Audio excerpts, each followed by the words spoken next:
will guide you through how to see your Instagram password. So the first thing you need to do is to open your phone settings and go to your saved passwords.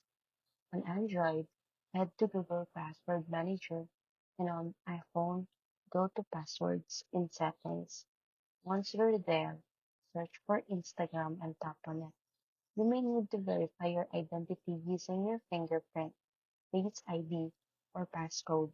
After that, you'll be able to reveal the saved password. If you don't see anything saved, don't worry. Open the Instagram app, tap Forget Password, enter your username or email, and follow the reset steps to create a new one. Make sure to save your new password this time so you won't lose it again. Avoid using third-party tools claiming to reveal passwords. They are unsafe and can compromise your account.